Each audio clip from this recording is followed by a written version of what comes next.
the last 5 days. Anybody a fan of the last 5 days of weather? No? Nobody? My parents, by the way, are here. They came all the way from Texas to see me.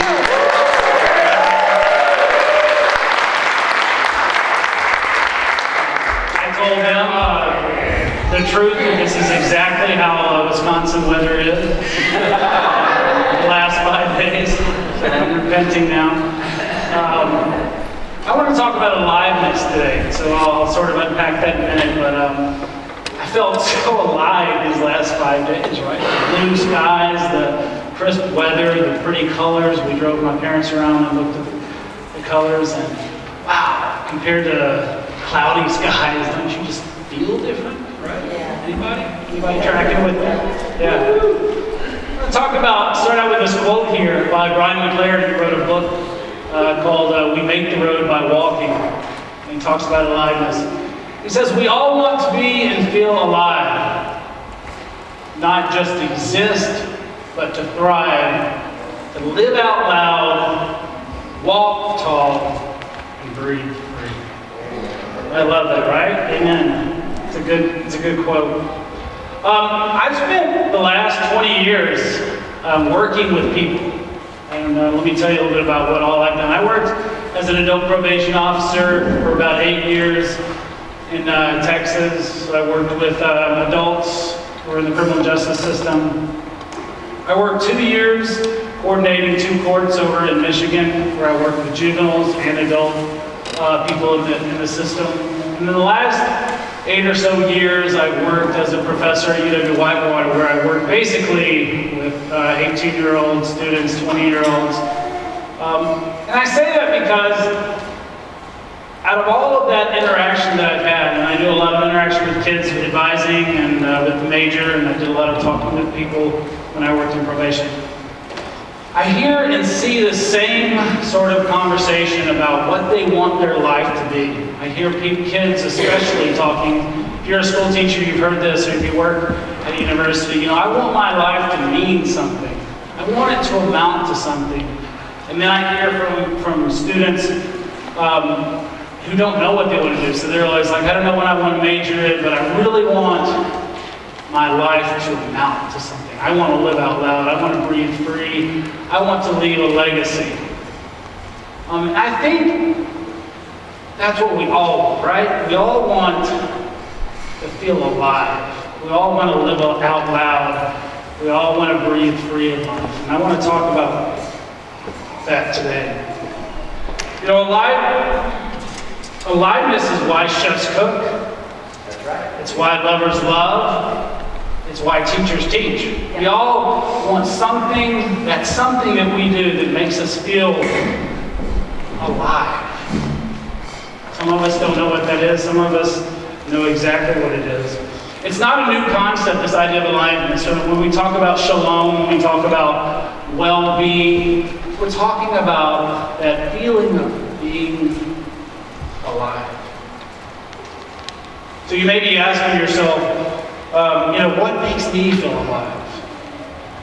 Let me tell you a little about the one thing that really makes me feel alive.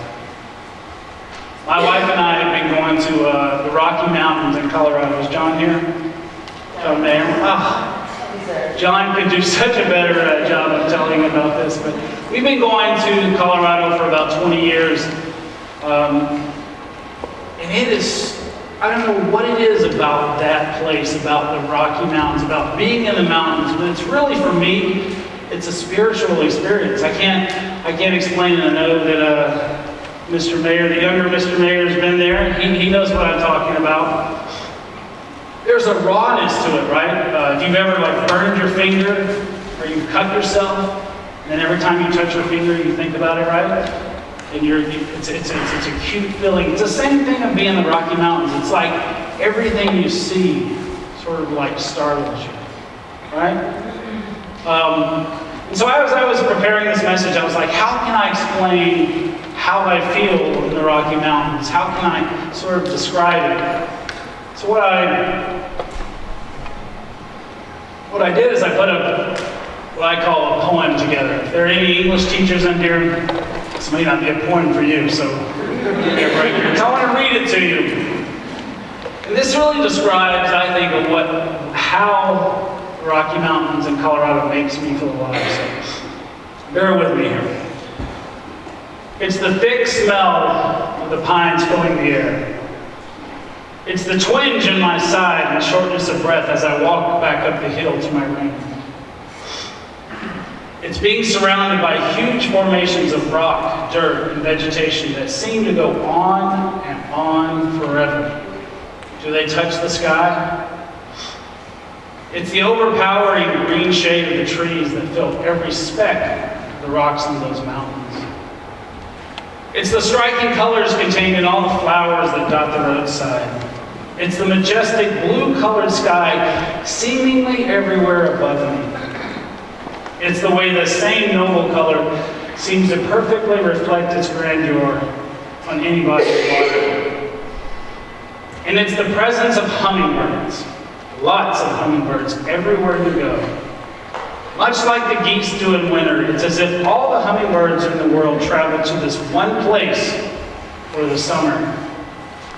It's as if they know my secret. I'm alive. That's how I feel when I'm in the Rocky Mountains. I'd like to take a minute to introduce Heidi Main. She's going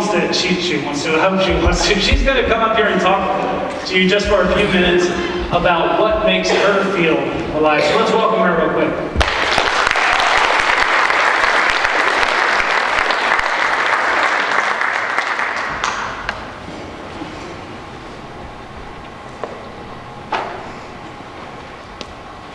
Well, good morning.